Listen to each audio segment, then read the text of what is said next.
tight on News Center now. Everybody in Maine, it seems, heading to the polls today. A new governor, new senators, new congresspeople, a lot going on. And of course, we've got this guy. It's election day at last. Everything you need to know about the 2018 midterms, and it's coming up right now.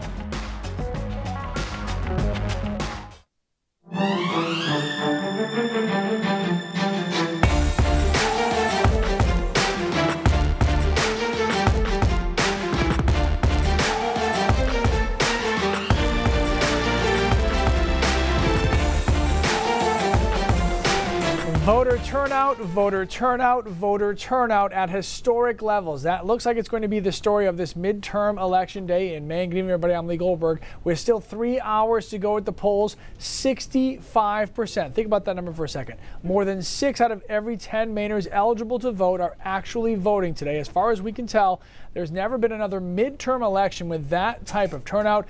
We obviously have comprehensive coverage for you tonight. We want to start out with the turnout, and News Center Maine's Jessica Gagne, who's at a polling place in Portland. Jess, we know that some polling places have seen kind of a surge in voter registrations today. Can you tell us about that? Yeah, definitely. I'm here at the Reiki School in Portland, where voter turnout has been nothing short of amazing. The polls opened at 6 a.m. here, and there were people waiting outside the door when they opened, and the lines have been outstanding all day, weaving through hallways, at times poking outside. I'm going to show you a little bit over here. This right here you're seeing against the wall is the voter registration line, and like you said, that one has been crazy all day. Volunteers have said the amount of people coming in and registering to vote today has been so high. Now, I actually had to stand in one of those lines today. I moved and I had to re-register to vote, but it took me about, I'd say, 45 minutes to an hour from start to finish to get in the door and to get out and vote and to get one of these stickers. So things are moving along. Volunteers here seem to have a lot of things under control. They're helpful. They're showing people if you have actually voted, or excuse me, registered to vote, then the lines here are shorter. But yeah, I'm going to send it over to Jackie Mundry in Bangor now, and she's going to talk to you about voter turnout there. So Jackie, how's it look? Hey Jess, up here in Bangor at the Cross Insurance Center, similar situation. It has been steady here throughout the day, but officials say that they're expecting the real rush to come after work for that 5 to 8 time frame. Like I said, steady throughout the day, but absentee turnout was larger than usual for a gubernatorial race. They tell me that there were about 5,800 return ballots as of yesterday, and people are still returning those ballots until 8 o'clock tonight. Things are running pretty smooth here in Bangor, but City Clerk Lisa Goodwin did tell me that one of the machines to return your ballots is broken, and they're expecting a technician to come out and take a look at that. But for now, they are down one machine here in Bangor. But for now, I'll send it back to Lee. All right, Jackie, thank you very much. Take a look at our big board, the election, things involving the election. This is what everybody's been talking about all day long. Sam York, as people meet around the water cooler, literally, there's some news going on with some traffic that could be a problem for some people trying to get to the polls late tonight. Yeah, so some breaking news in the Portland area. We were told by officials that there was a car accident that involved a telephone pole. It's causing major delays on the Congress Street area. So if you're planning on voting at the Italian Heritage Center tonight, there might be a little bit of issue with that. It might take you a little bit longer to get there. We did just hear from the mayor that the traffic is it's picking back up. So they might not have to move you guys, but we'll definitely keep you posted on air and online. The power outage, the accident also caused a power outage. So if you're planning on flying out of the jetport tonight, they're actually seeing delays. So you're asked to contact your airline to see if you have a delay with your flight, but we'll definitely keep you posted on air and online. And talking with Mayor Ethan Strimling, who you just referenced, he said 1,700 people, according to the pollsters there, had already voted at the Italian Heritage Center in Portland already before this traffic accident happened, and all the absentee ballots have already come in as well. So he said it's right about where they usually are at this time, so hopefully no major delays in people getting a chance to cast their vote. So, all right, Sam, thank you very much. So we talked about how the weather wasn't going to be a deterrent to get people out to the polls, depending where you live. It was coming down at times pretty hard today, Keith. Yeah. I mean, it wasn't an ideal day. It doesn't seem like it stopped people, but some heavy downpours still over the mid-coast, over down east, particularly seeing some heavy downpours. Then another area back here into the mountains of New Hampshire. So we still have, in a lot of spots, several more hours of heavy rain left. And you can see that developing here over the central part of the state and into western Massachusetts. So the heavy downpours continue for the next couple of hours. Temperatures in the 40s and low 50s. They stay relatively flat overnight tonight. Once we get this rain out of here, which happens later this evening, we actually clear out pretty quickly, and the second half of the night looks good. Temperatures in the 50s by tomorrow morning, and tomorrow, finally, a nice day with a good deal of sunshine and getting to the upper 50s to around 60 degrees by tomorrow afternoon. We carve out 2 nice days, tomorrow and then to a lesser degree Thursday, and then we're looking at another storm system for Friday.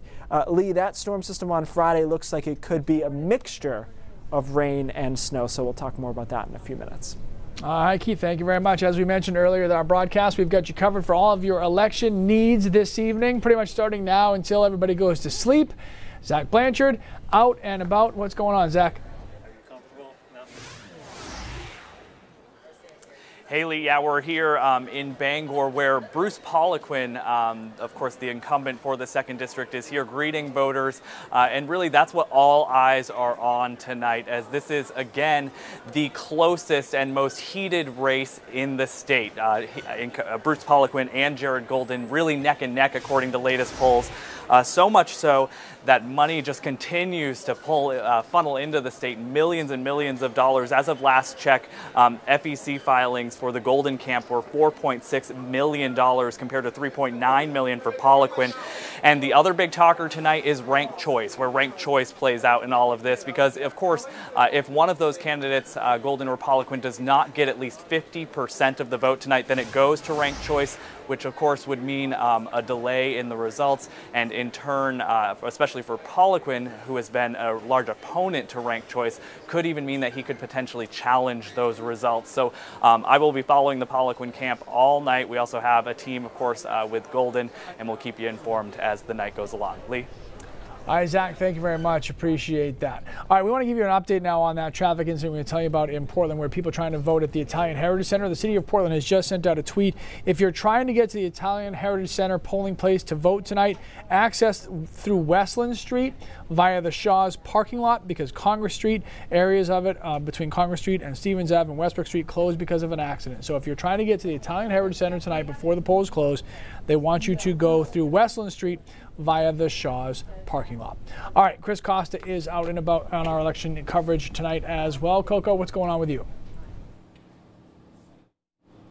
Haley, yeah, we're here at Flight Deck Brewing in Brunswick, which is where Angus King, the independent, the incumbent in the U.S. Senate race, is having his election night party tonight. Obviously, he looking for his 2nd term in the U.S. Senate. He took over for Olympia Snowe when she retired in 2013. His challengers are Eric Brakey. He's the Republican representing Auburn in the Maine State Senate, and he's also shooting for this U.S. Senate spot. A lot of his big platform, Brakey's big platform, has been talking about how Maine is one of the safest states in the country, and relating that to the constitutional carry law that Maine was able to pass. And then the Democrat is Zach Ringelstein. Less on the political experience side, but more on the social issues side. One thing he said is he was hoping for Medicare for all by the year 2035 in one of the earlier Maine Senate forums. So we're going to have much more coming up from some of these candidates later tonight. They're also expecting that ranked choice could play a big role in this vote tonight. Zach Ringelstein, the Democrat, is saying vote Zach 1, Angus 2, because of the way that ranked choice voting works. If Zach Ringelstein were to not make it out of the first round, the votes for the 2nd choice votes would go to Angus King, the independent. So Lee, we'll send it back to you in the studio with more updates coming up on News Center Maine at 5:30. All right, Chris, thank you very much, and we will be able to see you more clearly, but we heard you just perfectly there, Chris Costa. All right, Isaac, what do you think? Take a break? We'll take a break. That's what Isaac says. Coming up, we'll take a look at this year's ballot questions. Sam York will break it all down for us. And we'll continue our series of stories leading up to Veterans Day. Today, we're going to make you smile.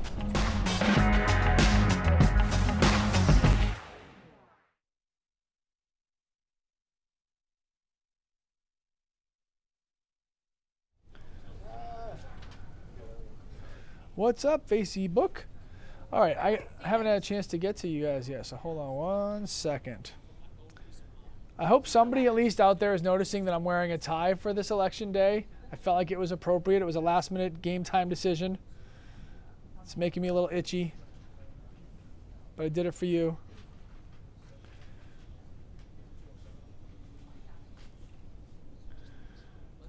Sam, can you step to your right? Lee, could you move over to your right? To my right some more? Yeah, the vote sign, that's all I said. Okay. Yeah, I can't see it. So you just tell me where to go and I'm good. Other side, you're saying. This vote sign, apparently. I'm supposed to be over there? That pocket right there by vote here. They want you right about here, I think.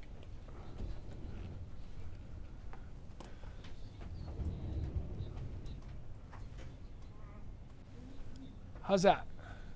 Come a little further, Lee. Which way? Towards your left. Yep. How's that? Pretty close.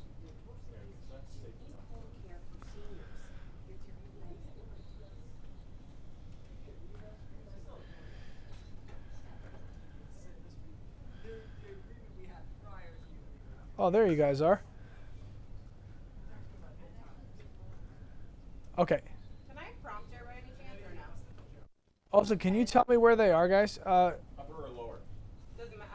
Thanks, J-Bar. Isaac, can you just tell me where they are? Thank you.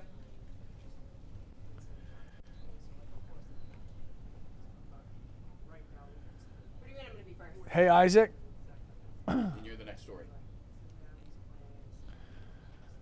Okay. I didn't know I was first. Isaac. Sounds good. Sorry, Shannon is with Mills and Lindsay's with Pingree. Thank you. Am I sending it to them together? Or not individually? Okay.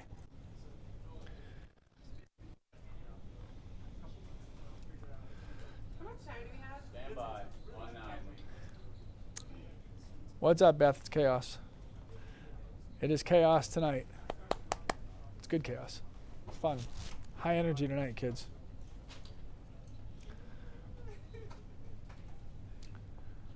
All right, our voice of the voter coverage continues this evening. Sam York is back. She's back. She never left. She's still here. Some of these referendum questions. Hey, Sam. Hey, yeah. So Mainers are going to be voting on 5 referendum questions. They range from funding for our universities and roads to in-home care for seniors. Here's your 90-second breakdown. Question 1. By far the most controversial question on this year's ballot. It would create a universal home care program, which would provide home-based assistance to people with disabilities and senior citizens, regardless of income. How would this happen? With a new 3.8% tax on individuals and families with an annual income of $128,400 or higher. Now, most of the controversy lies within the language of the bill, specifically with who would be taxed, as well as who would be eligible, because the language doesn't state whether or not beneficiaries need to be full-time residents of Maine. Supporters say this is a needed program for our aging population, but opponents say this will only hurt Maine families and small businesses because Maine would become the highest tax state in the nation. Questions 2 through 5 all deal with bonds. Question 2 asks if you want to approve a $30 million bond to improve water quality as well as create wastewater treatment facilities. Question 3 focuses on upgrading things like Maine's infrastructures and roads with a little over $100 million bond. Question 4 asks if you want to approve a $49 million bond to modernize and improve the facilities and infrastructures of Maine's public universities, similar to question 5. Which would provide a $15 million bond to improve programs and facilities at all 7 of Maine's community colleges. All right, so 5 different issues now in the hands of Maine voters. People still have a few hours to get to the polls, so stay with us on air and online. We'll have you up to date with coverage throughout the evening. Lee, back to you. All right, Samantha, thank you very much. All right, who will be Maine's next governor? Certainly one of the hot races in our state, and it's got people coming out, as we mentioned earlier, in record numbers for a midterm election. Also, other races that have a lot of people very interested. We're very interested in Shannon Moss and Lindsay Mills. They are together tonight covering separate campaigns. Hey, guys. Yeah, hey Lee, that's right, we are. We're down in the Old Port in Portland, where not only are we at Janet Mills headquarters here, but also U.S. Representative Shelley Pingree is slated to be here as well in just a little bit. And guys, we got to be honest with you, it's been very quiet here. People aren't expected to start arriving until about 7 o'clock, but there has been a band going, doing their sound check behind us. This is a concert venue. It is. It's going to be a party, I think, actually. Yes. Not only was the band, right, they were warming up a little bit early. We've had like a little light show going on as well. I think they're expecting a very big crowd. Again, you know, Shelley Pingree, also Janet Mills, coming together tonight to have this sort of watch party here in the Old Port. And what a race it has been in both situations. Again, as we're talking about for governor, I know that Janet Mills has been out. She's been in 8 counties just in the past couple of days trying to get out the vote to as many voters as she possibly can. Of course, going against Republican Sean Moody, also independent Terry Hayes. Terry Hayes, of course, being the first independent treasurer in the state of Maine, and that's kind of what she's been focusing on, is trying to be, you know, bipartisan. Like, you know, that's what she nonpartisan rather. You know, that's what the approach she wants to bring to Augusta. And of course, Sean Moody, creating over jobs, trying to help small businesses, and of course Janet Mills as well, wanting to. First thing she does, which she says if she gets to be governor, is to expand Medicaid. Very good. And let's talk Maine's first congressional district too, because U.S. Representative Shelley Pingree slated to be here in a little bit. Her opponent, Dr. Mark Holbrook, he is obviously the Republican in this race. And then you have independent Marty Groman. Now, this is a election where in this race, the first congressional district, you are using ranked choice voting, and so that will be very interesting. That's one thing that's different from the gubernatorial race. And so Congresswoman Pingree was visiting voters in Scarborough and Kennebunk today. She's all over her district. She is the incumbent, and she's running for re-election because, quote, there are too many critical issues facing our state and our country for any of us to be standing by and doing nothing. Now, Dr. Holbrook will be watching tonight from Brunswick, and News Center Maine's Dustin Vlodkowski will have more on that. And independent Marty Groman will be watching from Biddeford. And Lee, I believe that's where you will be later on tonight. That's for it now. We'll send it back to you. All right, guys, thank you very much. And we just want to give you a little bit of perspective. We told you earlier on in the newscast that this looks like it's going to be a record number of turnout voters for the midterm election. So the previous highest number was just over 59% of the voters. We won't know official numbers for a couple of weeks at this point, but it looks like it's projected to be, this will be the highest midterm voter turnout that our state has ever seen. That is pretty cool. Good job by you guys getting out there and voting. All right, coming up, we want to hear your thoughts about why you decided to be a part of what looks like a record voter turnout. And we also want to hear from Keith. His forecast is, wait a second. Is that, can we do that? Hold on. It's a write-in, I think. This just in. You write it in. Bill Green's, hey, it's already Bill Green's Maine, right? Yeah. There you go.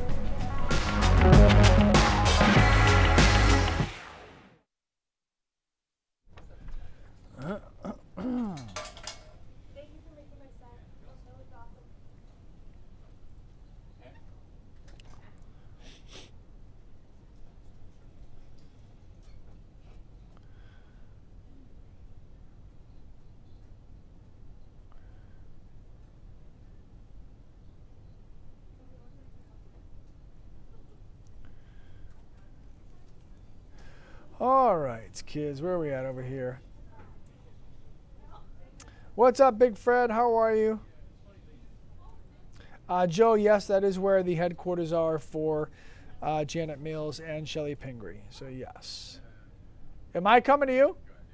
Yeah, I think so. Okay. Great, thank you. All right, kids, we're moving. We're moving.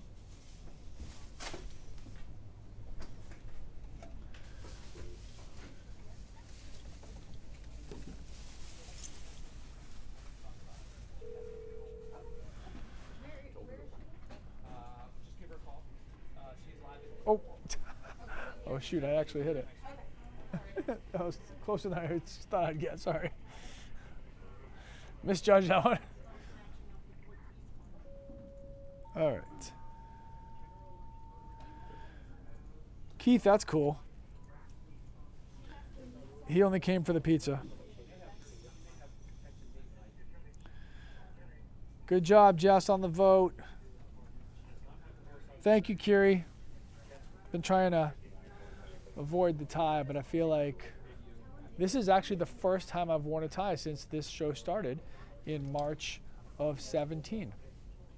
This is the very first time I've worn a tie. You know it's a big day, election day.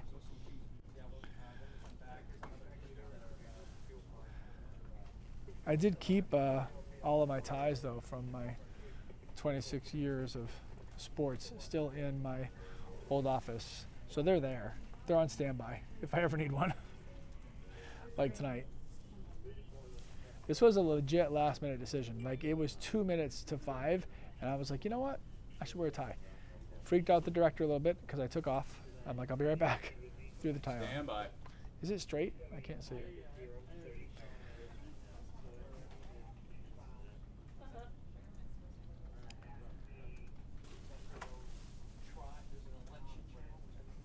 Leading up to Veterans Day, we've been bringing you some heartwarming United States service members, past and present.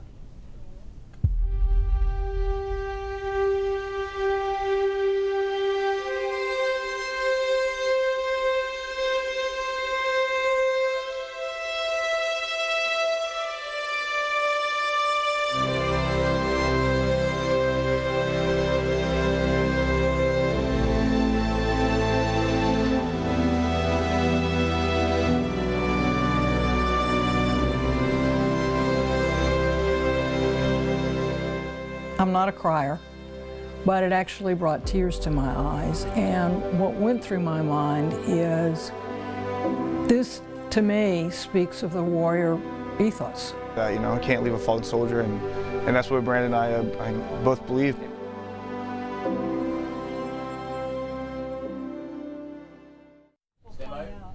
I tell you what, I've always felt like I've had an appreciation for military members. My grandfather was in the service, my father-in-law, but all that was before me. But now I have a son who serves in the military. Yes. That changes the game for me and the appreciation of what everybody goes through. So with Veterans Day coming up, it's good to showcase pieces like that. So Sunday, but we celebrate it Monday. So we have that on the 7 day on Monday. We got a few comments. It's not Monday, but we understand. Yeah.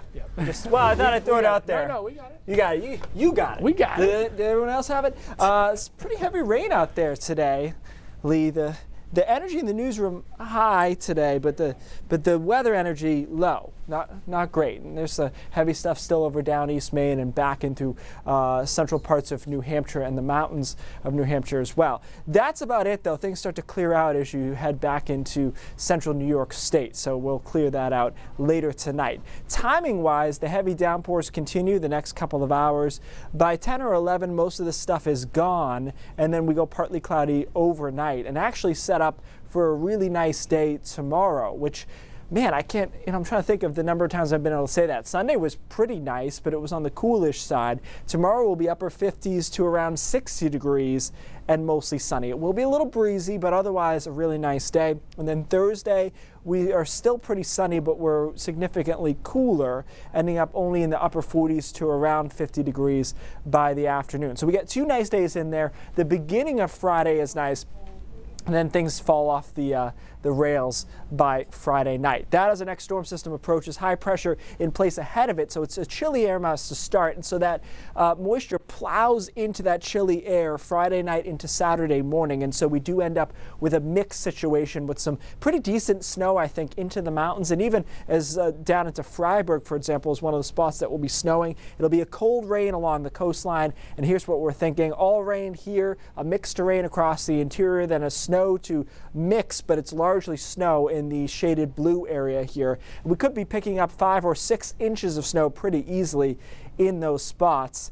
This is a kind of an early look at it. We'll draw a hand-drawn snowfall map as we get a little closer. Probably put that out maybe tomorrow. But again, you can see 6-7 inches in the mountains of snow Friday night into Saturday morning. Meanwhile, along the coastline, it'll be the cold rain that we've been getting so accustomed to on our weekend nights. So tomorrow looks good. I think I have the wrong 7 day here. I might have to update it again. Okay, listen to me and don't look at the graphics. Tomorrow looks good.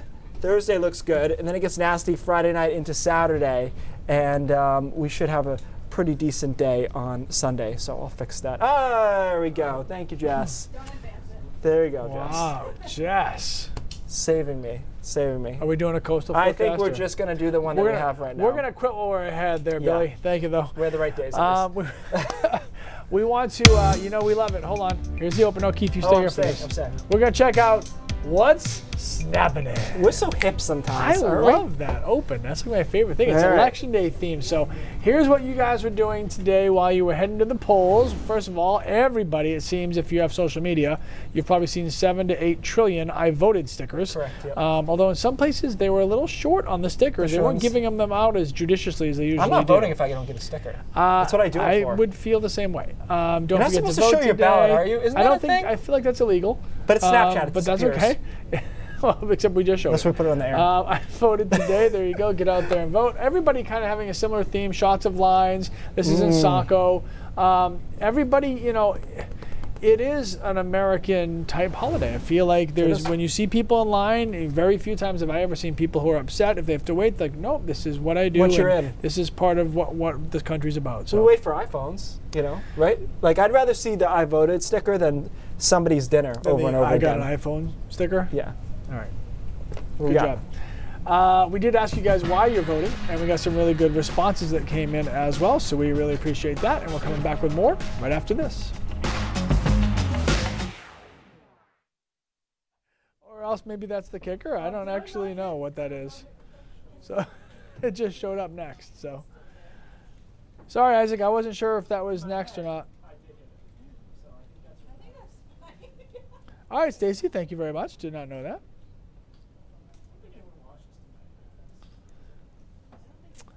Oh my gosh.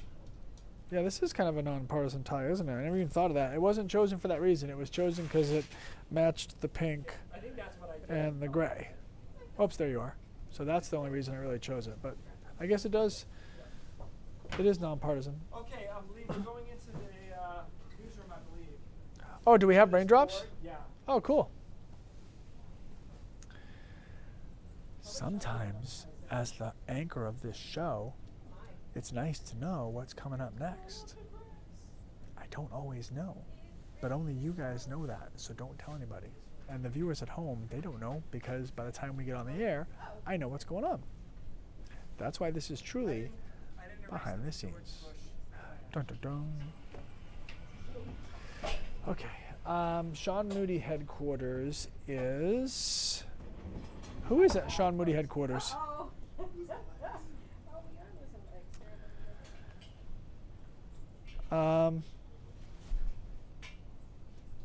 It's a great question. Thank you, Lori. Kiri, come on now. Come on. Somebody's got to have some fun. Life's too serious. I don't actually know who's at Moody headquarters. Oh, you know what? I feel like maybe Don Kerrigan? Maybe?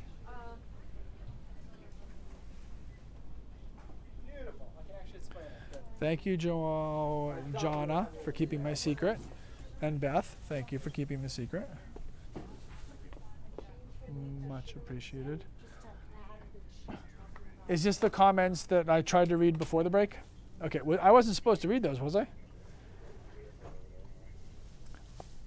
Okay, I thought we were going to break. My bad. I've explained it to our Facebook viewers. They get it. They get me. They speak Lee. Scary thought. I know. After all these years, they better. Exactly. So bright. That is really bright. Stand by. Uh-oh. That's not good because I don't have it ready.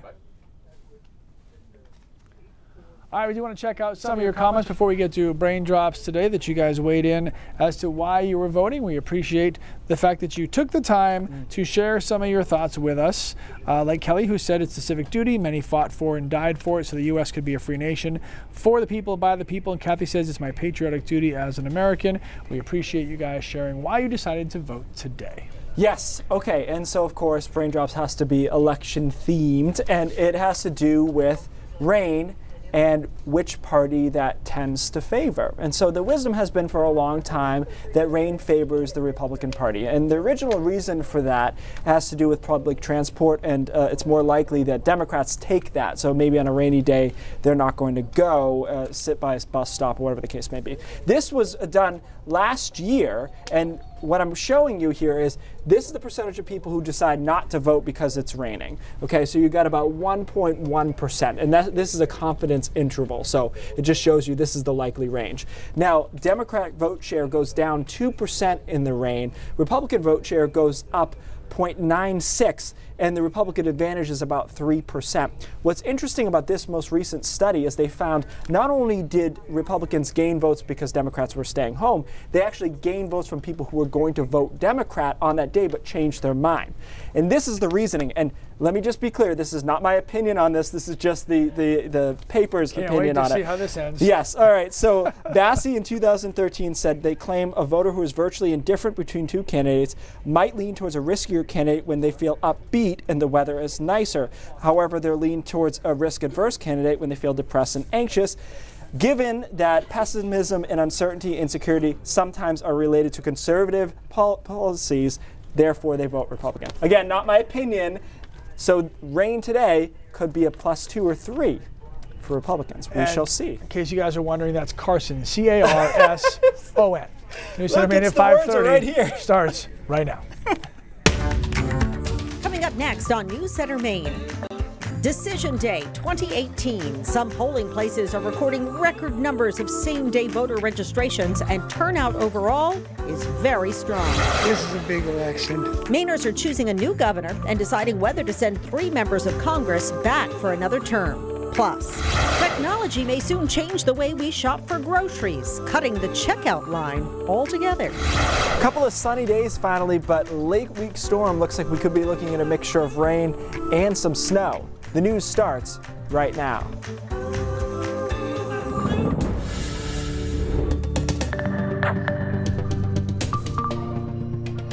Good evening, everybody. I'm Cindy Williams. Thanks so much for joining us here at 5:30, and a good election day to you. After months of hard-fought campaigns, political ads, and rallies, today is the day you decide. We have team coverage tonight from voting locations and campaign headquarters all around the state.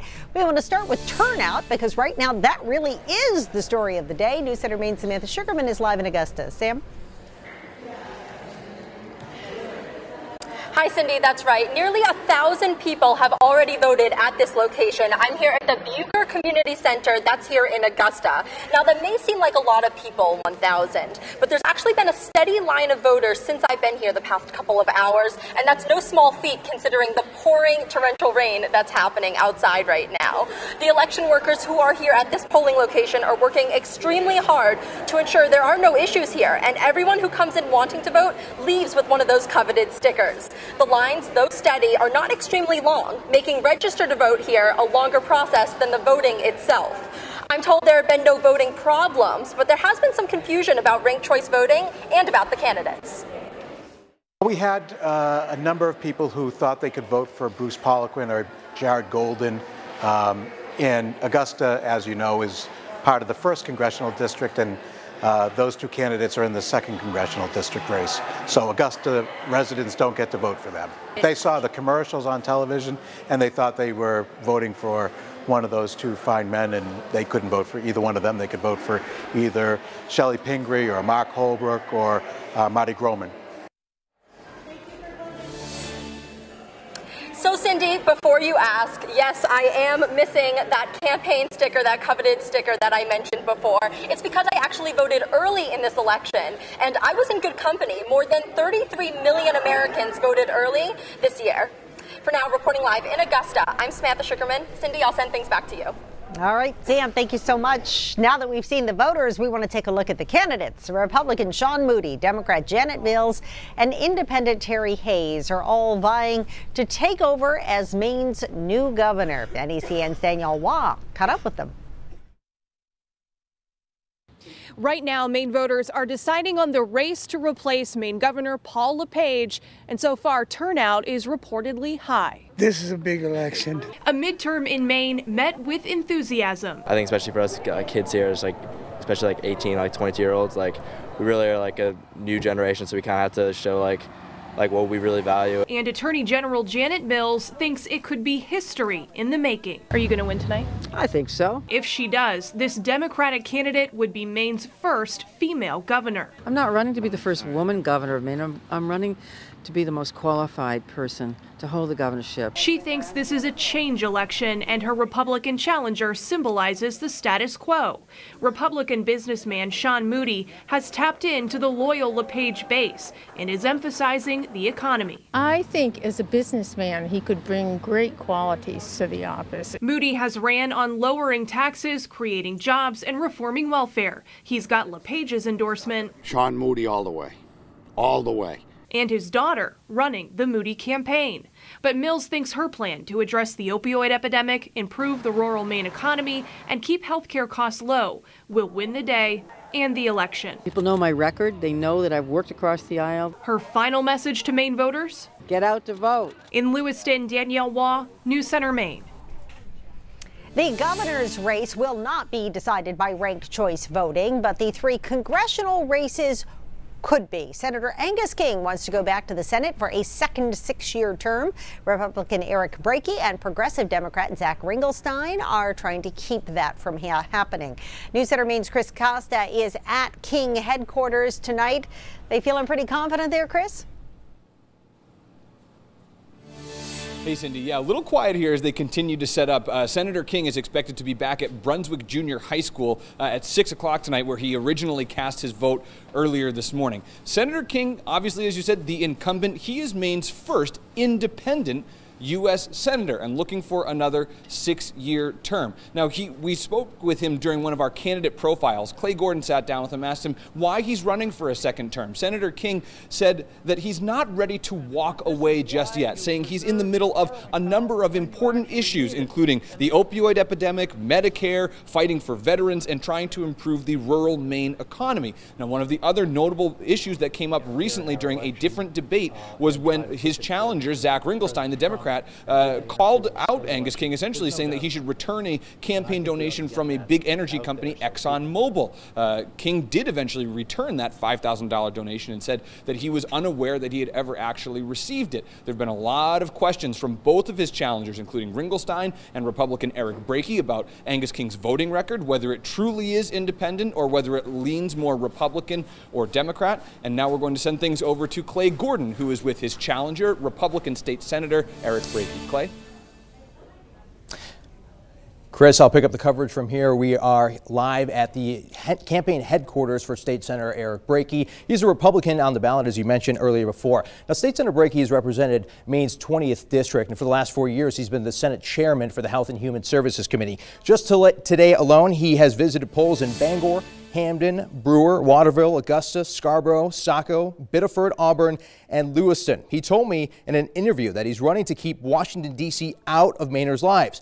Brakey also spoke with News Center Maine's Hannah Deneen earlier this morning in Bangor. He said there were things that the campaign could have done better, but he thinks his message has gotten out there. Now, he also said he is confident there will be a huge upset tonight in this Senate race, and he's looking forward to representing Maine in D.C.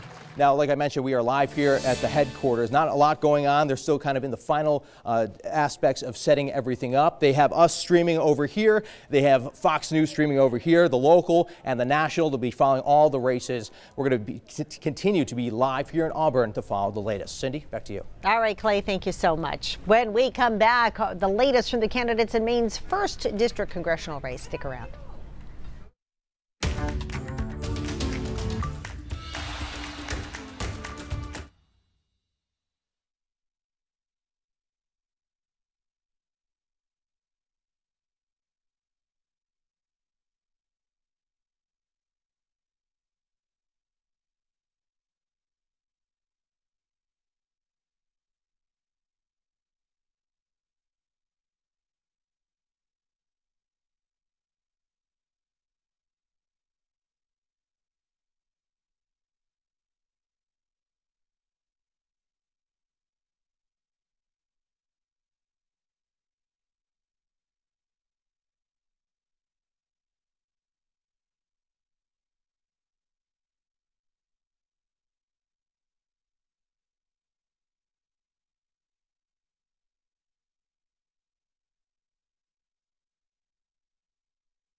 Maine voters are deciding on both of our representatives to the U.S. House. In the 1st District, Democratic incumbent Shelley Pingree is fending off opposition from Republican Mark Holbrook, whom she beat handily in 2016, and Independent Marty Groman, a former state lawmaker and former Democrat from Biddeford.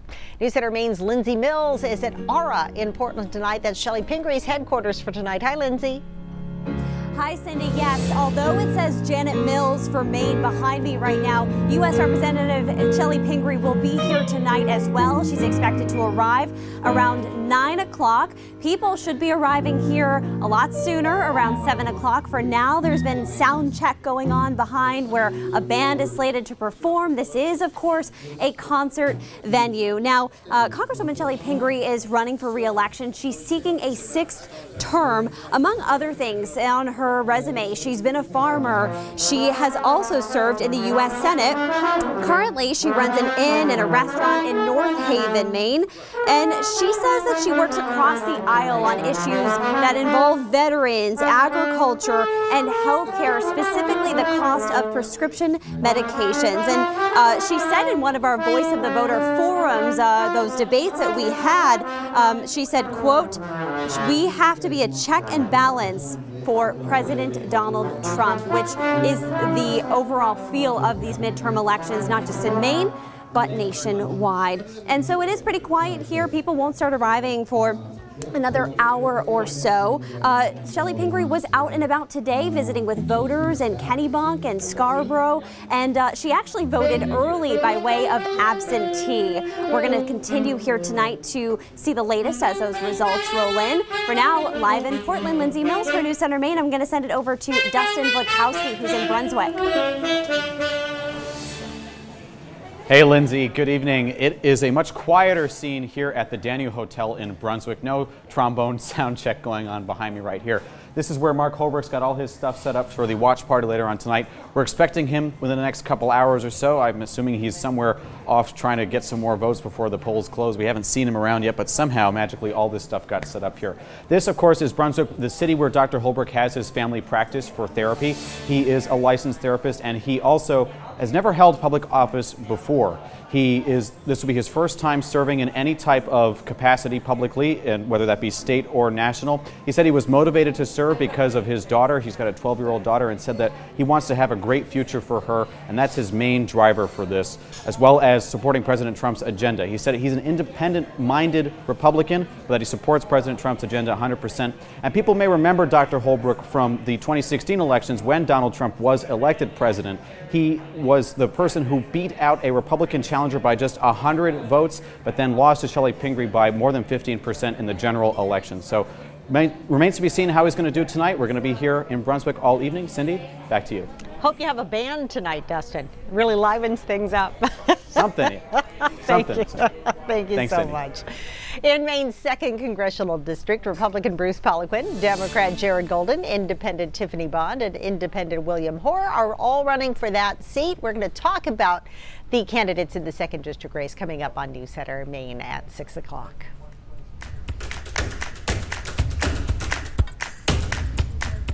Across the country, millions of Americans are heading to the polls, and we are watching very tight races across the country. So is NBC's Blaine Alexander. She has the latest from the nation's capital. In what are typically known as off-year elections, this year, across the country, crowded precincts tell a different story. The line has never been this long. Oh my God, this is the election you have to vote for. After hard-fought campaigns, candidates starting the day casting their own ballots. Just get out and vote, make your voice heard. From the tight governor's race in Florida, I guess I can cast a vote for myself, to the congressional contest in Northern Virginia, Republican Barbara Comstock fighting to keep her seat. We feel great. We feel really energized. Democrats looking for a net gain of 23 seats to control the House. In the Senate, 2 more seats. Driving voters, issues like health care, immigration, and jobs. But perhaps the biggest motivator, President Trump. Was Trump a factor in your vote? Absolutely. The first national referendum on his time in office. This election is going to be a very important tell as to which direction America wants to go. At this precinct in Tennessee, a storm and power outage not enough to stop voters who cast their ballots in the dark. The batteries work on the machines and you can see clear. Many refusing to have their voices silenced in a race making history even before the votes are counted. And where is President Trump this evening? Well, he is at the White House. We're told that he has cleared his schedule to watch the results come in. At a voting precinct in Washington, D.C., I'm Blaine Alexander, NBC News. While shopping these days, people aren't only faced with choosing their items, but also how they'll check out. We're going to look at the fastest way to get in and out of the grocery store next.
Grocery shopping has gone high-tech. The latest innovation involves wireless handheld scanners that you can use and then bag items as you shop. It's called Scan Bag Go, and it could start at your local grocery store anytime. But how does this new technology aimed at speeding up your grocery shopping compare to other options like self-checkout or having a clerk check you out? Reporter Kyle Ibashi checks it out. Step inside your local grocery store and you'll find all kinds of new options to help speed up your shopping. There's self-scan, self-checkout, and much more. I never thought that it would get to this point. Because everything's more high-tech. I don't know. I think it's really weird, actually. So what's the fastest way to get in and out of the grocery store? To find out, we compared 3 different options for shopping and checkout at Fred Meyer. First, we tried the new Scan Bag & Go, where customers scan items as they shop. And we're just going to walk through the store and you're just going to start scanning items and you're going to put them in your bag. After a few instructions, we were ready to scan, bag, and go. And we're off. The biggest challenge was produce. It slowed us down a bit because we had to scan the vegetables, then weigh them, then put them back in the cart. After getting past the produce, we zipped around from aisle to aisle. At times, it was a bit of a juggling act. We scanned the barcodes on every item. We eventually wrapped up our shopping and checked out using the self-scanner. Total time, 23 minutes and 42 seconds. Not bad. I mean, we got everything we needed. We're all checked out. We're ready to go. Next, we'd test the self-service checkout. So, back to the starting line. Round 2. And we were off. Basically, we retraced our steps around the store, from produce to the meat section, but this time there was no handheld scanner to worry about. We'd ring things up later. The shopping definitely moved faster from one aisle to the next. That's everything. Okay, let's check out. But that's when things slowed down. At the self-checkout kiosk, we'd be responsible for scanning every item. That included weighing produce and then putting it all in the bag. Total time for self-checkout, 18 minutes and 38 seconds. Then we'd return to the front of the store. Last test, here we go.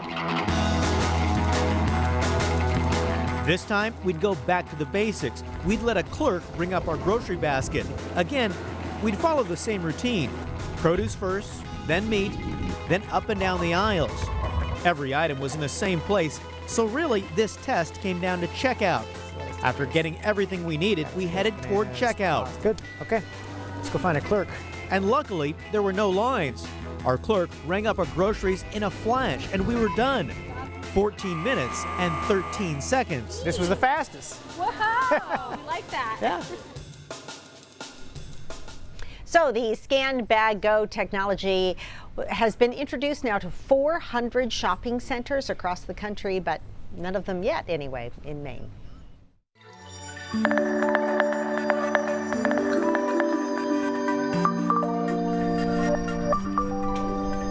See, I don't fully agree with that because I spend most of my time looking in the aisles for what. So if you already know where it is, by the third time, you're like. He would have had to have changed the items on the list each time for that to be a fair comparison. I've gone to a different grocery store each time. Yeah, that's why you need to think these things too. But it's all right. I mean, I like the music in the background, so that's something. We had pretty heavy rain through the day today, particularly in the afternoon. It's still coming down over down East Maine, and another line has formed behind it here into the mountains of New Hampshire into western Maine. So a couple of more hours of heavy rain for a lot of us after a break in the middle part of the day, and a few more showers back across upstate New York as well. So pretty moist in the atmosphere right now, continuing through at least the first half of the night before things start settling down. Hour by hour forecast showing us clearing out around 11 or midnight tonight will do it. After that, we really turn the corner because we're looking in good shape for tomorrow. We start right around 50 and we get to upper 50s to around 60 degrees with sunshine. And it's sad, but this has just been such a rare fall event for us because we've just had kind of a tough fall. It's been cloudy, it's been rainy, and so a day like tomorrow where it's sunny and actually relatively mild hasn't been happening that much. So enjoy tomorrow. It looks really good. Thursday's also sunny, but it is cooler, upper 40s to right around 50 degrees for a high temperature, but high pressure firmly in place those 2 days, and then through the first half at least of Friday. After that, things fall apart on Friday afternoon and Friday night. Let's talk about that storm system. High pressure will be in place, so there'll be a chilly air mass on Friday morning and into Friday evening, and that will be kind of key when it comes to this storm because it will be an inside runner. The low position will be to the west, but it will crash into this cold air. Now, if it were January or February, we'd be looking at a big mix event and perhaps some freezing rain as well. But given the time of the year, there should be a pretty clean transition with rain along the coastline, but there will be snow across the interior into the mountains and foothills through Friday night and early Saturday. This is the initial thought process here. All rain along the coastline, mixed to rain across the interior, then snow to mix in the mountains. But this zone right here, kind of in the vicinity of Freiburg and just to the north over the border into New Hampshire, could pick up quite a bit of snow. We'll draw a hand-drawn snowfall map probably tomorrow, but this is just a basic idea of what could happen there Friday night, Saturday. And you can see some of these amounts are in excess of 6 inches, particularly in the high terrain. And there'll just be a coating in a place like Augusta and Lewiston, but then changing over to rain, all rain along the immediate coastline. Another storm system we'll have to watch, though, for Tuesday. So tomorrow, a rare day by this fall standards, actually a nice day. Sunny, right around 60 degrees. It will be a little breezy, but you know, whatever. Thursday, sunny and cooler, and then it gets kind of nasty Friday night into Saturday morning. Saturday afternoon, we should clear out. Sunday looks pretty good, but look at those high temperatures on Sunday. High 35 to 38. So it will be chilly. And then next week, we get a couple of shots that threaten us with some snow that may not just be in the mountains. So we'll keep an eye on that. It looks coolish next week. But tomorrow, Thursday. Really? Look at that. That'll be nice. Yeah. All right. Very good. Keith, thank you. News Center Maine at 5:30 is back right after this.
We asked our viewers online what they are most looking forward to after Election Day. Here's what a few of you had to say.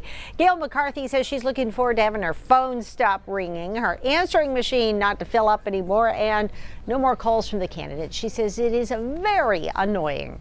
Denise Poirier posts that she's looking forward to the election ads to end and no more election mail.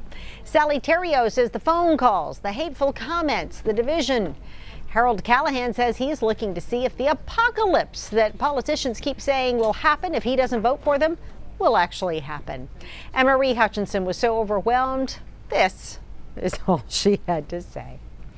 But you know what? Cheer up, because there is a lot to look forward to this time of year. For example, Thanksgiving. Macy's unveiled its new Thanksgiving Day Parade balloons at the annual Macy's Balloon Festival in East Rutherford, New Jersey. This is the 92nd year that the Macy's Thanksgiving Day Parade has marched through the streets of New York City. At Macy's Balloon Fest, the parade's newest additions are test flown or driven to make sure that the balloons are all ready for their debut. We're ready for News Center at 6, and it gets going right now.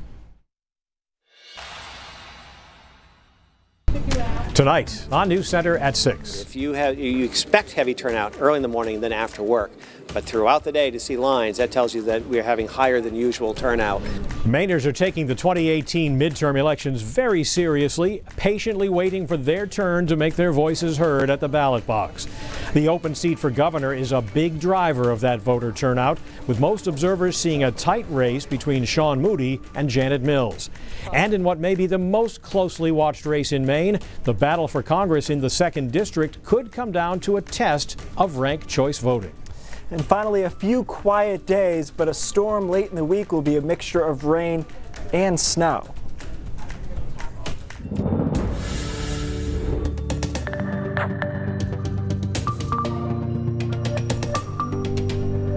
The expression off-year election seems to have little meaning this year, at least when it comes to Maine's voter turnout. Good evening, I'm Pat Callahan. And I'm Cindy Williams. We have gotten reports all day that polling places across Maine are doing a very brisk business as voters continue to come out to elect a new governor and also to make their choices for 2 congressional seats and a U.S. Senate seat. We have our crews spread out across the state covering not only the voting at the polls, but also at the campaign headquarters of all of the major candidates tonight. And we begin with the voters. One polling place that's been especially busy is the one at Deering High School in Portland, where NewsCenter's Cameron O'Brien is. Cam, I understand there's been a glitch there. Hey guys, yeah, no, everything has been going pretty smoothly. I actually want to step out of the way so you can see the line. In the past 10 minutes, Cindy and Pat, a surge of people have come in to make sure that their voices are heard. Deering High, as you said, packed throughout the day. In the first 2 hours, they had 450 people come through their doors, a line out to the parking lot. Now, as to that glitch, one machine this morning did get overwhelmed in the beginning, and so they had to unload that machine, but I've been told by election officials here that everything has been going smoothly since. And as you can see, there are 2 lines here. There's a line of people registering to vote, and then once those people have registered, they will get into the line on the left. That's where they go and get their ballot and cast their vote. So it's been extremely busy here. You know, a constant flow of people, but like I said, in the last 10 minutes, really a massive surge of about 20, 30 people flooding in. And so we're going to now talk about something on Congress Street for another voting location. There was a major traffic jam on Congress Street because of a car accident. It was a car versus a telephone pole, and power was cut to that area. So for y'all voting at the Italian Heritage Center, that center is open. You can still go vote there, but there may be some delays in getting there. So the city is asking folks to use Westland Street entrance via Shaw's to get there. So Westland Street via Shaw's. And as another aside, there are delays out of the Jetport because of power being cut, so make sure that you are checking your flight information if you got to fly now. So we're going to toss to Jess Gagne because she's at Reiki School, and we want to hear what's going on there. Jess. Thanks, Cameron. Yeah, like you said earlier, the voter turnout here has been absolutely amazing. The Reiki School opened their doors at 6 a.m. and when they opened them, there was a line of people waiting outside, and those people have since moved inside. A steady stream of voter turnout today. Here's a live look at what you can see. This is the voter registration line. Volunteers here have said the voter registration line has been huge. I mean, they've seen so many people come in. You can register day of in Maine. A lot of people have been taking advantage of that. And then, of course, they move over to the line where they can actually grab their ballots and vote. Secretary of State Matt Dunlap said he's been forecasting a turnout of around 65% of eligible voters, not just registered voters. And he's watching the steady stream of voters in line this afternoon and says he has no reason to change that projection. Dunlap says the level of interest in these midterms doesn't surprise him at all. Well, first of all, people in Maine are civically engaged at a level unseen across the country. We have very patriotic people in Maine. They really care about this process and they want to participate in it.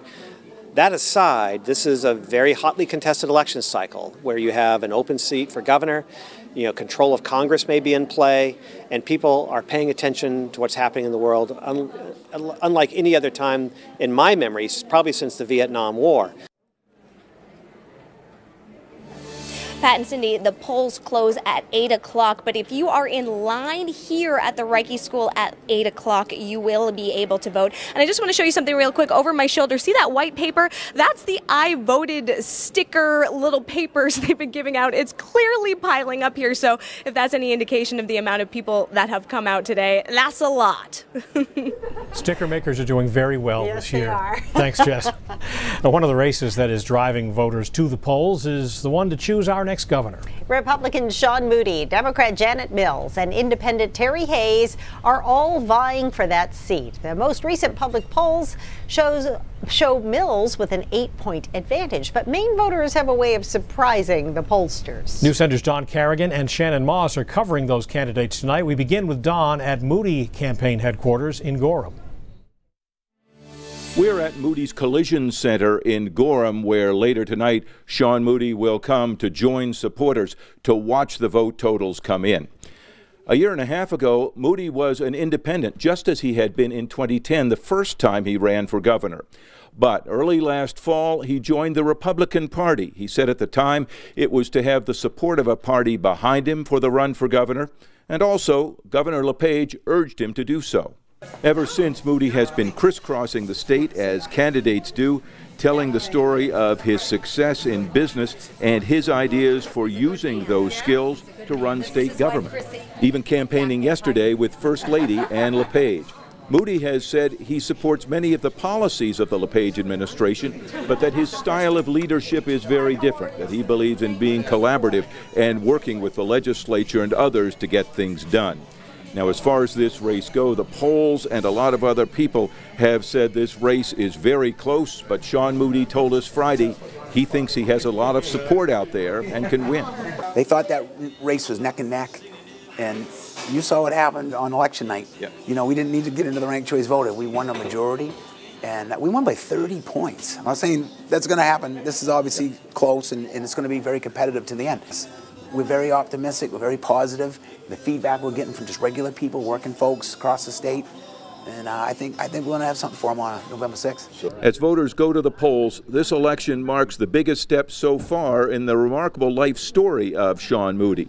Voters are deciding if his business experience is what the state needs for the next 4 years, or if they want someone like Janet Mills, who has years of experience with state government and many of the issues involved. Speaking of which, Janet Mills was also on the campaign trail today, and Shannon Moss is at Mills headquarters with that story. Well, thank you, Don. That's right. In fact, we are in Portland at Aura in the Old Port, where Janet Mills' campaign headquarters are. In fact, you can see the large sign behind me, and they are preparing for a big evening here, certainly putting out all the stops. They're expecting a large crowd here, supporters of Janet Mills who want to see Maine's first district attorney, Maine's first attorney general be Maine's first female governor. Let's talk about Mills' campaign. She has been canvassing the state for the past few days. In fact, since Saturday, she has been to 8 different counties in Maine trying to get the vote out. 1,700 volunteers have been joining her this weekend alone. Her campaign, since winning the primary, Mills has been hyper-focused on several things. She says if she becomes governor on day 1, she will expand Medicaid. Also, she will work to make sure Mainers have access to affordable health care. She wants to tackle the opioid crisis, make sure kids in all corners of the state have quality education, and she really wants to focus on job growth in northern Maine. She talked about that a lot, bringing high-speed energy, broadband to rural parts of our state that she feels and they feel they've been sort of left behind, southern Maine. Mills' campaign says they are hearing from a lot of people out there that they are frustrated with not only how things are going in Washington, but how things are going in Augusta, and that they want change. Mills says she wants to be that change. Right now, Mills is ahead, according to 2 polls, by about 8 points, but her campaign says they're not putting any weight to that right now. They know this is going to be a close race. At least that's what they're thinking. They're hoping, though, that large voter turnout today means that it will bode well for them. And real quick, Pat and Cindy, a name you may be familiar with, one of the bands that was just practicing, Pat Caldwell and the Soul Sensations. Of course, Pat Caldwell was a former Speaker of the House and legislator in Maine, and they will be headlining a little bit later this evening. Pat and Cindy. send it back to you. Thanks, Shannon. Up next on News Center at 6, more of the candidates and the questions on the ballot that are getting people to the polls on this election day. And remember, you can get up-to-date information on our mobile app. You can find it on the App Store and in Google Play.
The Maine Secretary of State's office is looking into reports of possible voter intimidation in Farmington. Officials say they received complaints from voters at the Farmington Community Center. Officials do not believe it impeded anyone from voting, but they are looking into it. Maine voters are deciding on a citizens initiative and 4 bond questions today. If approved, question 1 would create a universal home care program, which would provide home-based assistance to people with disabilities and to seniors regardless of income. The other 4 questions would allow the state to borrow a total of $200 million to pay for projects which could impact infrastructure and higher education. News Center Maine's Vivian Lee is here to tell us more about that. Viv?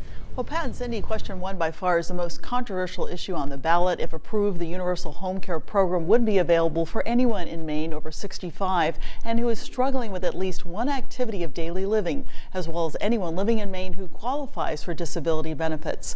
Now, the measure would require employees and their employers to split an additional 3.8% tax on adjusted gross wage income above $128,000 a year.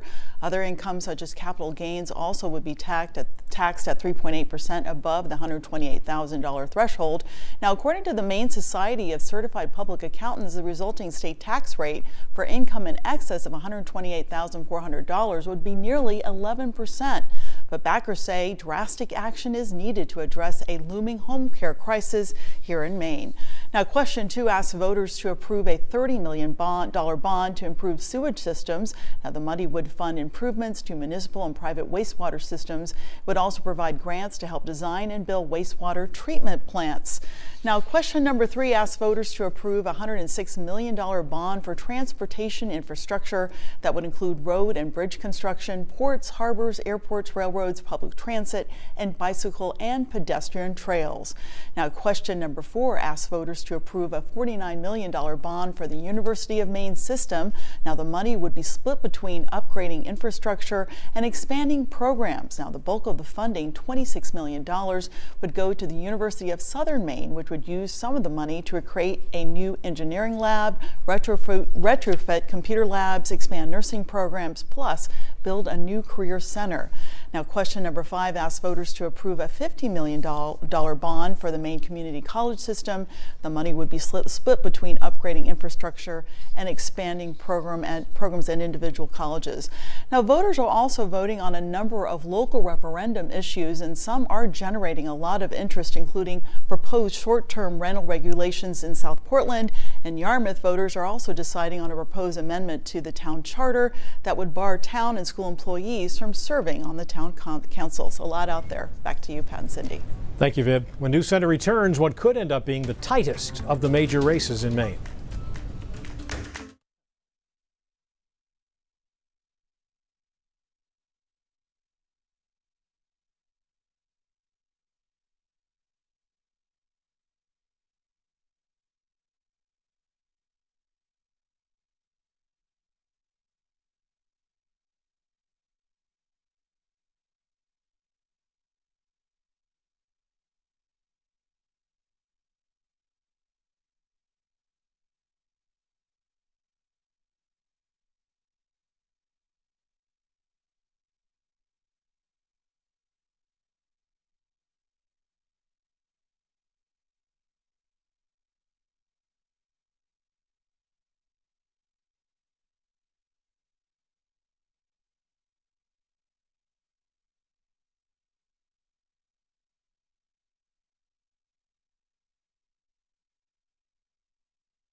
Our races for federal office could be decided by ranked choice voting, and the one most likely to come to that is the 2nd District congressional race. Republican Bruce Poliquin is trying to win re-election to the seat he has held for 2 terms, but he's getting a real challenge from Democrat Jared Golden. Now, the independents in the race are Tiffany Bond and William Hoare.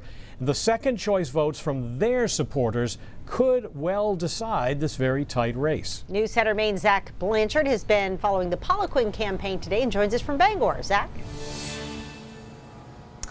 Hi, Pat and Cindy. Yeah, as we've been talking, an incredibly close race, one of the closest in the state. In fact, tonight, Poliquin's set to be here in just a few hours, but right now he's at the Cross Insurance Center in Bangor shaking hands with voters down to the final minutes because he realizes just how close this is against Democratic challenger Jared Golden. Because really what's at stake here is who has control of the House in Washington. And that's why so much money has been pouring into this campaign as well. Yet again, millions of dollars. More than $17 million reported to be poured in from outside groups into TV spots alone. And according to the last federal elections filings, $4.6 million currently raised by Golden to $3.9 million raised by Poliquin. And as you said, a lot of this, another big talker, is that this could come down to ranked choice. Tonight could be a very long night, and we might not even know the results because this race is so close. And if that's the case, it could mean trouble for this campaign and this election because Poliquin has been very opposed to ranked choice and may even perhaps challenge those results once they're in. But we caught up with him in Bangor a little bit earlier today, and here's what he had to say. We have the lowest unemployment rate we've had in 40 or 50 years. We have more jobs than we have workers. Keep this economy going strong. Everybody get to the polls. I would have voted for myself twice, but I can't do that. So I voted for myself once and I put it in the box. Vote for Bruce Poliquin, put it in the box, go get him. A bold statement there, and he's definitely confident as this elections wind down this evening. But we're going to send it on over to Jared Golden's camp. That's where Rob Caldwell is now with more. Rob. Hi, Zach. We're in Lewiston at the Franco Center. This is where Jared Golden is going to be holding his rally this evening. Now, when Jared Golden got into this campaign, he was taking on about as big a challenge as one can find in Maine politics. And that was the challenge of trying to knock off an incumbent in a major office. Go back 40 years. Look at the races for the U.S. House, the U.S. Senate, for governor. You'll see a pattern that repeats itself over and over again, and that is that Maine voters are very reluctant to kick someone out of office. They vote for incumbents. Whether that will help Bruce Poliquin in this race, we'll know in just a few hours, maybe. All indications are it's an extremely tight race, a toss-up by most accounts. We'll see where Jared Golden and Bruce Poliquin end up. We'll, of course, be following the results as they come in throughout the evening. Pat and Cindy, back to you.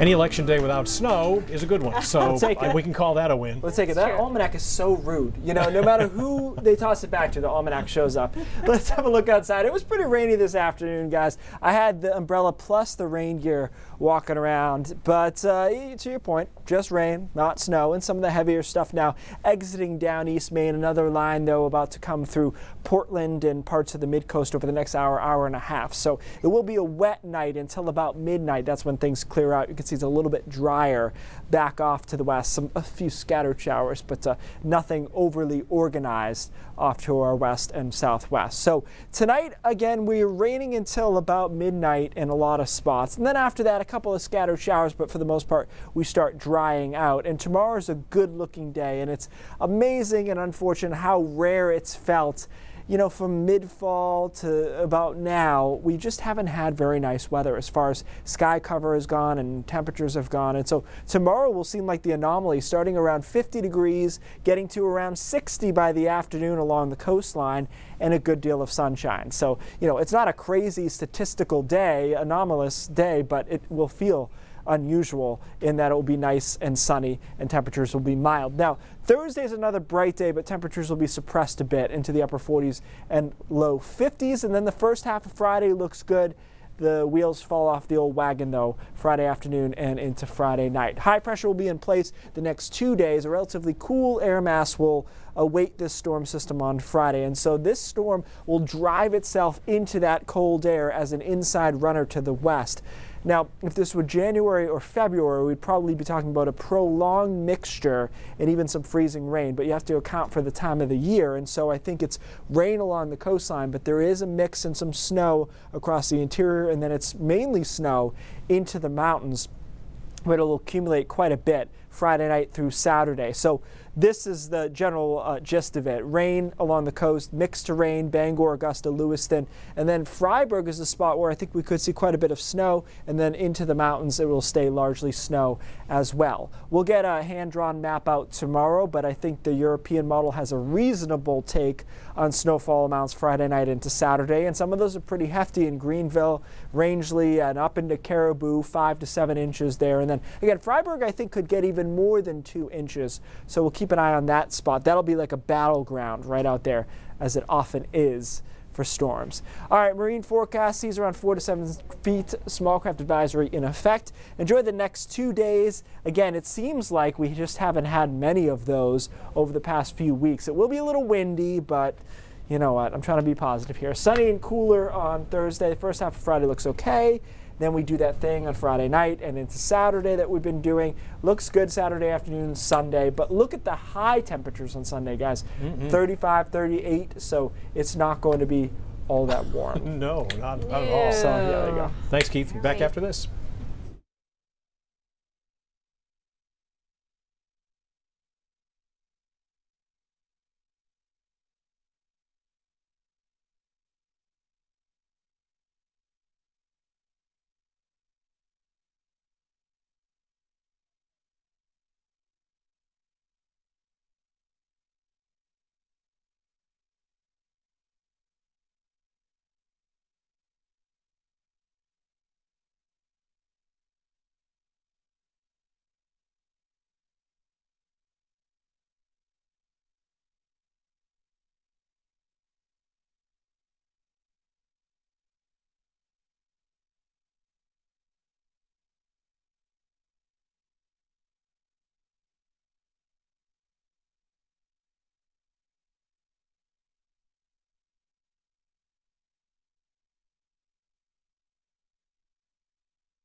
The polls close in about an hour and a half, but our News Center Maine team is going to be here for you. And in fact, we'll be here all evening long bringing you the latest news, and we'll break into programming on air with updates. We'll also have expanded live coverage streaming online and on our Facebook page beginning at 9 o'clock, plus a complete wrap-up of the results that we'll have for you by News Center at 11. And you can download our mobile app to receive push alerts and be the first to know the results when we get them. You can also use our app to stream our broadcast from wherever you are.